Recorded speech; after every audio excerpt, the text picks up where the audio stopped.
जिए जा आरसीएम के संग जिए जा।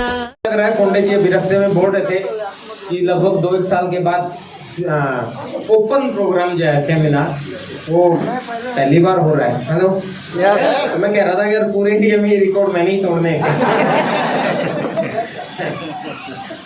मेरी तबीयत वैसे ठीक है और 3-4 दिन पहले डेंगू हो गया था। देखिए वैसे तो अपने पास कुछ नहीं हो सकता अपने को, हमारे पास सारे न्यूट्रिशन है, हेल्थ के ऊपर हम लोग काम करते हैं, लेकिन किसी का अगर एक्सीडेंट हो जाए तो वो बंदा चाहे कुछ भी लेता हो मरेगा। ये सब किसी को सांप काट जाए तो वो भी गड़बड़ होएगी, मच्छर भी है ना आदमी को गड़बड़ कर देता है। डेंगू जो है वो मच्छर के काटने से होता है, तो मेरे को प्रॉब्लम हो गई थी। लेकिन अभी कोंडे साहब ने बताया कि डेंगू में तो कम से कम कितना दिन, कम से कम 1 सप्ताह शायद है कि 1 सप्ताह का प्रॉब्लम होता है ये। और मैं तो तीसरे दिन बाहर भाग गया। मेरे डॉक्टर ने बोल दिया था कि ऐसा है आपको प्रोग्राम कैंसिल ही करने पड़ेंगे, क्योंकि आप स्टेज पे ज़्यादा एनर्जी लगाते हो और इसमें एनर्जी नहीं लगानी होती है, एनर्जी को बचा के रखना होता है। पर मैं अपने प्रोग्राम में पहले ही 2 चीज़ें कहता हूँ, अगर आप सफल होना चाहते हैं, being a top achiever of this year, अगर तो उसके पीछे का अगर राज कोई पूछे मुझसे तो मैं एक ही चीज़ कहता हूँ सर, 2 चीज़ों पे मैंने बहुत ज़्यादा काम किया है, कमिटमेंट एंड कंसिस्टेंसी। समझ रहे हैं? अगर कमिटमेंट कर दी वो एक हीरो है, कौन है वो, सलमान खान, उसकी एक पिक्चर में भी अगर मैं कमिटमेंट कर देता हूँ तो अपनी आप की भी नहीं सुनता है ना, या पता नहीं अपने बाप की भी नहीं सुनता, ऐसा कुछ बोलता है एकदम। तो वही है कि सर इस बिजनेस में कमिटमेंट बहुत इंपॉर्टेंट है। पहले ही आपको एक चीज़ कह रहा हूँ, अगर आप आगे बढ़ना चाहते हैं तो बहाना ना बनाएं, प्रैक्टिकल अगर रीजन है तो ध्यान रखना चाहिए। मैं ये नहीं कह रहा कि भी लापरवाह हो जाओ, मैं थोड़ा सा दुसाहसी हूँ, ये मेरी गलत आदत है। क्योंकि पीछे एक बार और मुझे याद है कि एक बार और मच्छर ने मुझे डस लिया था, तब मुझे चिकनगुनिया हो गया था। उस समय 1300 लोगों का प्रोग्राम था वाराणसी में, तो उस समय स्टेज पे बैठ के मैंने प्रोग्राम लिया और back to back 4 energy drink में पी गया। यहाँ तो 2 ही रखे हुए। तो मैंने भी कहा था भाई एक चेयर का इंतजाम कर लेना, ये ज़्यादा एनर्जी लॉस होती दिखी तो मैं एनर्जी ड्रिंक जिंदाबाद। एनीवे माय डियर फ्रेंड्स, मैं अपना परिचय दूं उससे पहले आपसे जानना चाहता हूं, आपका परिचय ले लूं। पहली बार कितने साथी आए मेरे फ्रेंड्स? हाँ देख सकता हूँ, wow, you all are welcome, आपका स्वागत है। एक बार जोरदार तालियां बजाएंगे। मेरा नाम विजय विरोधिया है और मैं बेसिकली कराटे कोच हूँ, मैं स्पोर्ट्स से हूँ। बैकग्राउंड बता रहा हूँ क्योंकि नए साथी काफ़ी हैं हमारे बीच में, वो नहीं जानते होंगे। और लगभग 2.5 साल 3 साल से तो मैं ही नहीं आया यहाँ पे, तो हो सकता कुछ लोग भूल गए हो मेरे को। मतलब दीप जी कह रहे हैं कि नहीं भूले, क्योंकि ये तो बहुत पहले मिले थे मुझे। मैं विजय विरोधिया हूँ और बेसिकली कराटे कोच हूँ। कंप्यूटर इंजीनियरिंग करने के बाद कंप्यूटर का एक सेंटर चलाता था, बैकग्राउंड है मेरा। क्योंकि आपने देखा कि यहाँ जितने भी रॉयल्टी च्यू आए, टेक्निकल च्यू आए, सब ने अपने बैकग्राउंड में बताया। भी कोई सिक्योरिटी गार्ड था, सर ने बताया हैप्पी बर्थडे सर, कहाँ गए सर, जन्मदिन मुबारक हो। थैंक यू, सॉरी मैं उठ के नहीं आया, एनर्जी बचा रहा था। तो सर कह रहे थे मैं सिक्योरिटी गार्ड था, कोई कह रहा मैं ठेला चला रहा था, कोई कुछ था, कोई ऑटो चलाता था, कोई रिक्शा चलाता था, कोई टीचर था, कोई 1 लाख गजटेड ऑफिसर था। हर तरह के लोग आरसी में, ये सुनो वो क्यों है, ऐसा क्यों है कि भी हर तरह का आदमी आरसी में कैसे कामयाब होता है और क्यों करता है? आरसी में राजनेता भी हैं, आरसी में गजटेड ऑफिसर भी काम करते हैं, आरसी में रिक्शा वाला भी काम कर जाता है और सारे लोग सफल हो जाते हैं। हेलो, तो इसके पीछे का रीजन क्या है? रीजन ये है कि आरसी में ऐसा बिजनेस है जिससे कोई आदमी अछूता रह ही नहीं सकता। वो आरसीएम करेगा या डब्ल्यूसीएम करेगा, 2 ही ऑप्शन है उसके पास। हेलो, अगर आप सांस लेते हो, दुनिया में रहते हो, जंगलों में नहीं रहते, यस और नो, तो आपको अपनी जरूरत की चीजें पूरी करने के लिए आपको हल्दी, नमक, मिर्च, मसाले, आटा, तेल, दाल, कपड़े चाहिए ही चाहिए, यस और नो। वो खरीदने ही खरीदने हैं।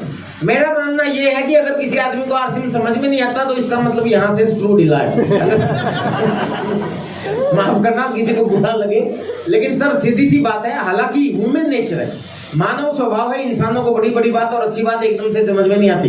हेलो, ये मानव स्वभाव है। मतलब मैंने ये बोल दिया, दोनों सेंटेंस एकदम विपरीत है। मैंने पहले एकदम बोल दिया कि अगर किसी को नहीं समझ में आता उसका स्क्रू ढीला, और दूसरी तरफ मैं कह रहा हूँ नहीं ये तो मानव स्वभाव है ना, है तो गुस्सा नहीं होना। स्क्रू ढीला का मतलब है वो मैं आपको बताऊंगा, लेकिन इनिशियल स्टेज पे पहली बार तो मेरे को भी समझ में नहीं आता, क्योंकि हम लोग जिस युग में पैदा हुए हैं वो युग कौन सा है? हाँ सही पकड़े हो, कौन सा है? कलयुग है। यहाँ प्रॉब्लम क्या है कि किसी को भी कुछ समझाएं, वो ये नहीं देखता कि मेरा फायदा क्या है इसमें, वो ये देखता कि जो समझा रहे इसका फायदा क्या है। हेलो ये सुनो, और इसीलिए वो समझना ही नहीं चाहता कि मैं अगर कर लूंगा तो मेरे को, वो एक कहावत है बचपन में पढ़ते थे हम लोग, क्यों मतलब एग्जैक्ट कहावत का नहीं पता, लेकिन ये है कि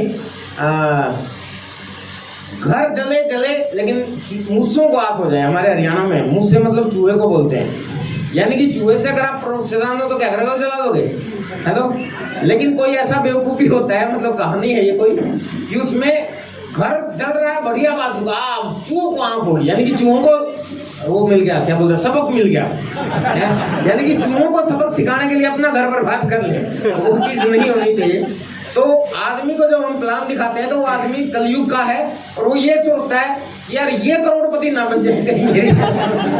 हेलो, तो इसलिए आदमी समझना नहीं चाहता। माफ करना सिर्फ यही कारण नहीं है, कहीं आप सोचो कि हाँ जो भी मना कर रहा हो बेचारा सा कलयुग का शिकार है। पहली बार में मुझे भी समझ में नहीं आया था, ह्यूमन नेचर है, बड़ी बड़ी बात और अच्छी बात हम इंसानों को एकदम से कभी भी समझ में नहीं आती। लड़कियों की एजुकेशन एकदम से समझ में नहीं आई थी, सरकारी नौकरियां एकदम से समझ में नहीं आई थी। इवन अभी इसी महीने में हम 15 तारीख को एक बहुत अच्छा दिन जो है सेलिब्रेट करके गए हैं। कौन सा दिन था? 15 अगस्त। क्या है वो? Independence day. सब लोगों ने सेलिब्रेट किया। क्यों सेलिब्रेट किया भाई? आजाद हुए थे हम लोग, है ना, आजादी का दिन था।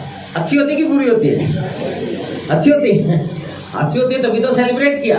लेकिन ये अच्छी आजादी का प्लान भी जब आप जैसे धुरंधर लोगों के घर घर में जाके दिखाते थे, तो जिनको वो प्लान दिखाया जाता था उन लोगों को समझ में आ जाता था क्या? नहीं आता। कहते थे अच्छा तू आजादी दिलाएगा, गोली मारेंगे अंग्रेज तरफ, है बोलते थे कि नहीं बोलते थे? है जेल में डाल देंगे। उनके घर वालों को उल्टा सिखा देते थे, तेरा लड़का बिगड़ गया, देखना मरेगा। और यही कारण था भाई साहब, 200 साल लगे देश को आजाद होने में। हेलो, अब ये देख लो यार, जिस देश में आप आजादी की प्लान 200 साल में समझ में आती है, तो आर्थिक आजादी की प्लान कैसे आसानी से समझ में आएगी? तो इसी चीज से आप समझ जाओ कि आप काम बहुत अच्छा कर रहे हो, ये सुनो। और हर व्यक्ति को जरूरत है, ऐसा कोई इंसान नहीं है, आपको हमेशा पॉजिटिव रहना चाहिए। चाहे आप 100 लोगों को प्लान दिखाओ, 99 मना कर रहे हैं तो भी पॉजिटिव रहना चाहिए। समझ रहे हैं आप सभी लोग? क्योंकि दुनिया में भारत एक ऐसा देश है जिस देश में इंसानों की कोई कमी नहीं है। ये सुनो, जितनी आप सारे मिलके प्लान दिखा नहीं सकते, उससे ज्यादा हम लोग पैदा होते हैं। हेलो, वर्ल्ड रिकॉर्ड बना दिया हम इंसानों ने। पहले चाइना नंबर 1 कंट्री था। हमने पढ़ा है कि दुनिया की में आबादी के मामले में चाइना नंबर 1 है, सुना है? वो नंबर 2 चला गया है। यस, वो नंबर 2 चला गया, हम नंबर 1 आ गए। यानी कि इतनी डाउनलाइन तैयार कर दी हम लोगों ने। ये हमारे लिए खुशखबरी है, क्योंकि किसी भी डायरेक्ट सेलिंग के अंदर अगर आपको कामयाब होना है तो आपको टीम चाहिए, ये सुनो, लोग चाहिए, क्योंकि जितने ज्यादा लोग खरीदारी करेंगे आपका बिजनेस बढ़ेगा, ये सुनो।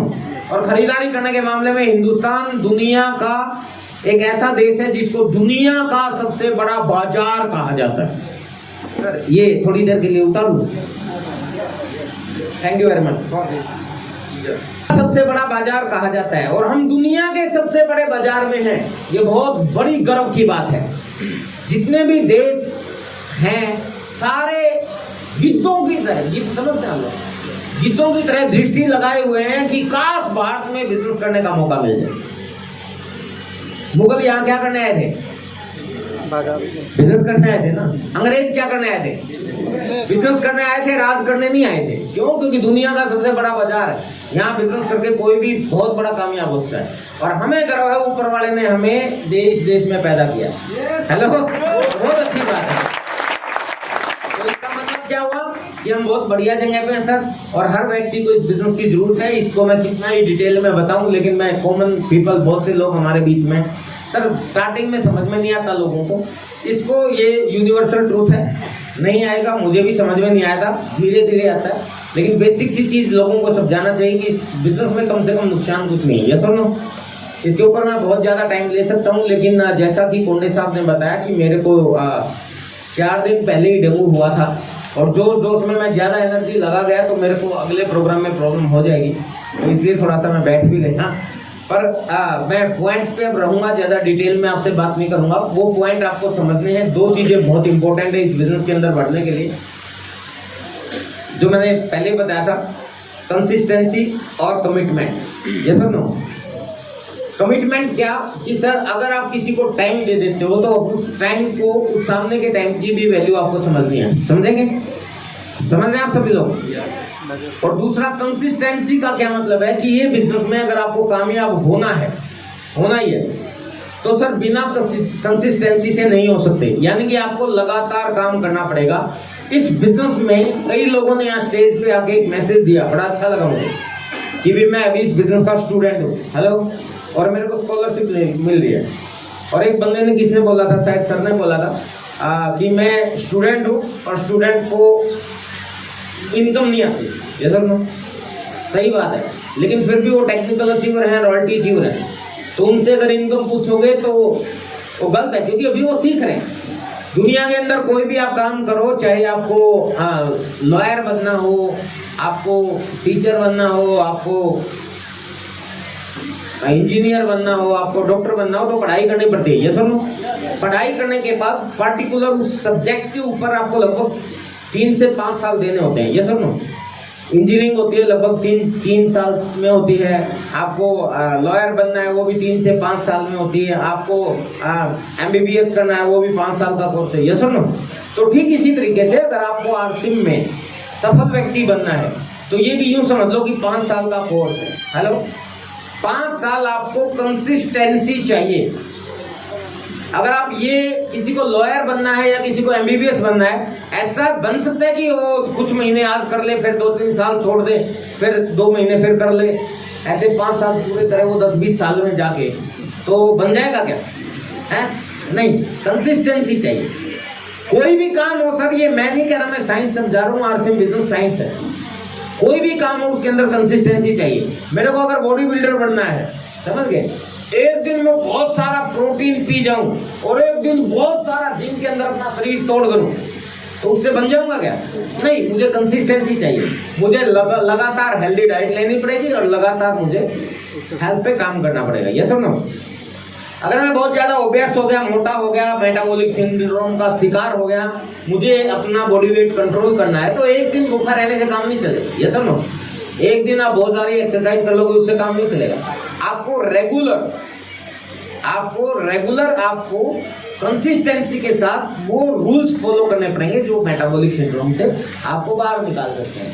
आपको प्रोटीन डाइट लेनी पड़ेगी, आपको 1500 कैलोरी से ज्यादा खाना नहीं खाओगे, आप 2000 से ज्यादा स्टेप चलोगे, PBA में ब्रेकफास्ट लोगे, हो जाओगे। ये सुनो, लेकिन वो रेगुलर, एक दिन में नहीं होगा, 10 दिन में नहीं होगा।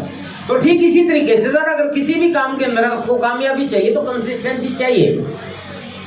अगर आज मैं हिंदुस्तान का टॉप अचीवर बना इस बिजनेस के अंदर, मैं आपको बताऊं कि मेरा बहुत पहले से सपना था, ये सच है, बहुत से लोग आप भी ये सपना क्रिएट कर सकते हैं।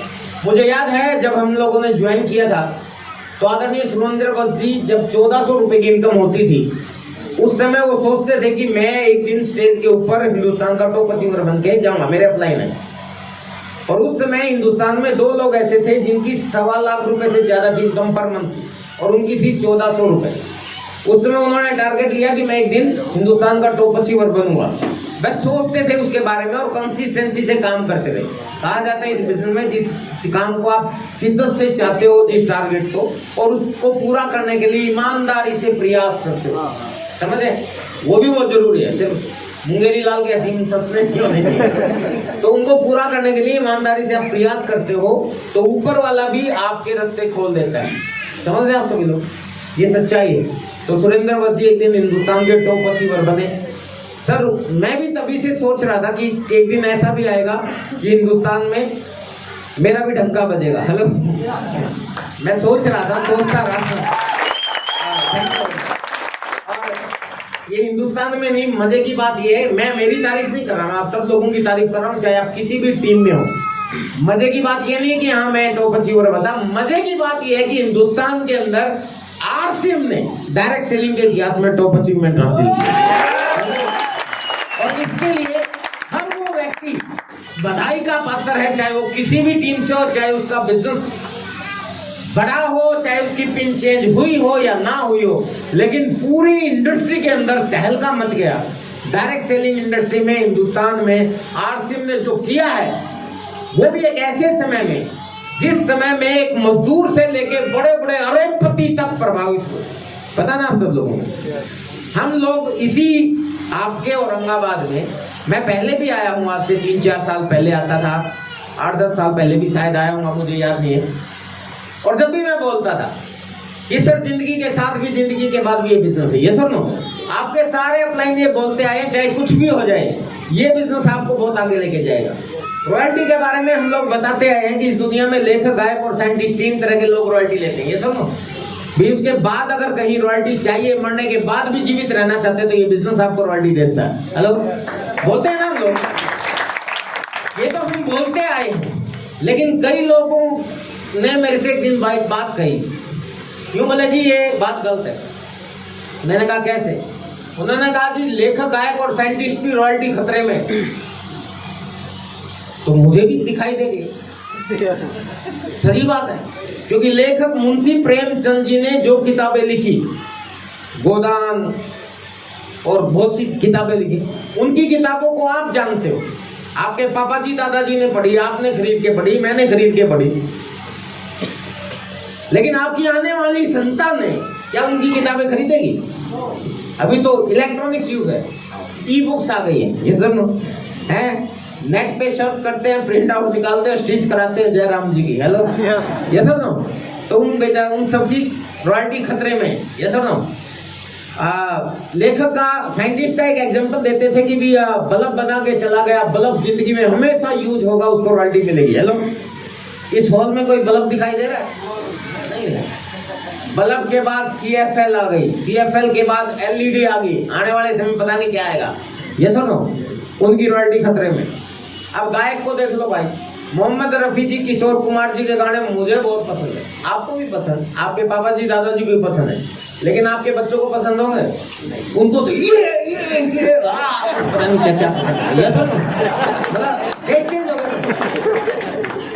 तो उनकी बेचारों की रॉयल्टी भी खतरे में। ये सर तो कहते हैं जब लेखक, गायक और साइंटिस्ट की रॉयल्टी खतरे में, तो आरसीएम वाले कैसे कह रहे हैं कि हमारी रॉयल्टी का जिक्र है?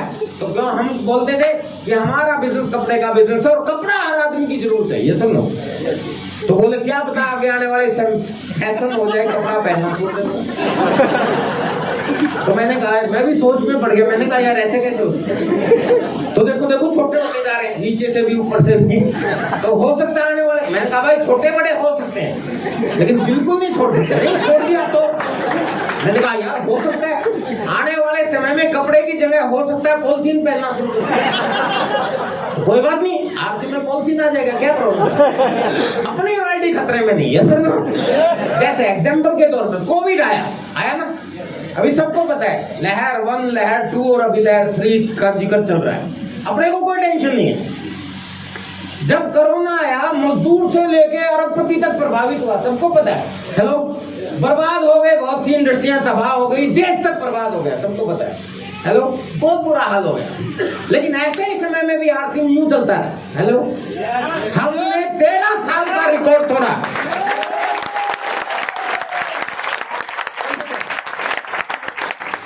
सैनिटाइजर मैं जब फ्लाइट में चलता था और राजधानी वगैरह में चलता था, तो कुछ अमीर ज्यादा लोग खाना खाने से पहले हाथ धो के, क्योंकि मैं तो गरीब आदमी से निकला हुआ व्यक्ति हूँ, उस समय वो खाना खाने से पहले सैनिटाइजर यूज करते थे। एक आम आदमी नहीं जानता था ये सैनिटाइजर क्या है। मैं सोचता था क्या चोचले कर रहे हैं, सच में मैं अपनी चीज क्या फालतू बकवास करते रहते हैं, लेकिन जब सैनिटाइजर जैसी चीज आम आदमी को समझा दी गई, ये सुनो कोई बात नहीं, आरसीएम में सैनिटाइजर आ गया कोविड के, क्या फर्क पड़ता है? मास्क ये रहा, मास्क की कोई जरूरत नहीं थी, लेकिन जैसे ही जरूरत आई आरसी में मास्क आ गया। आया कि नहीं आया? आपका बिजनेस बढ़ा है ना।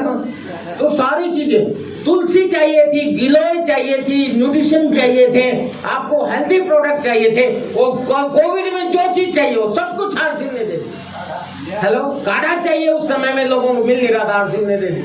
तो भाई साहब चाहे कुछ भी हो जाए, सब कुछ आरसी में होगा, इसलिए आपकी रॉयल्टी कभी भी खतरे में नहीं है।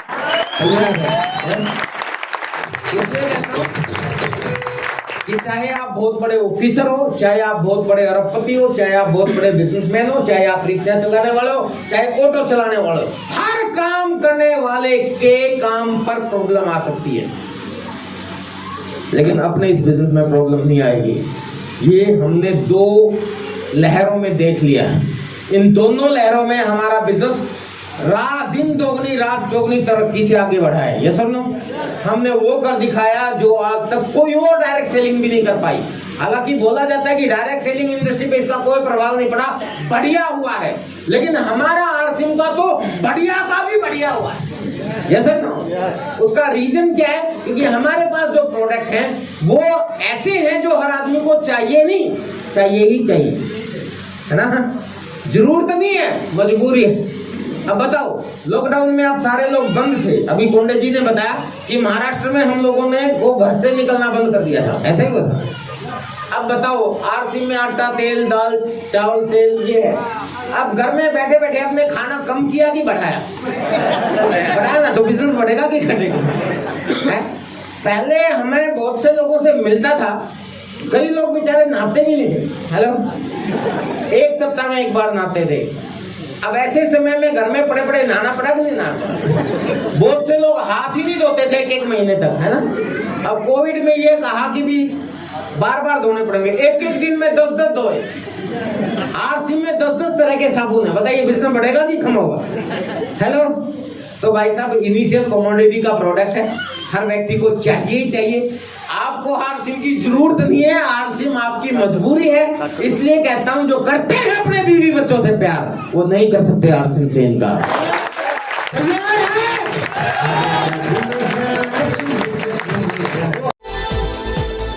ऐसी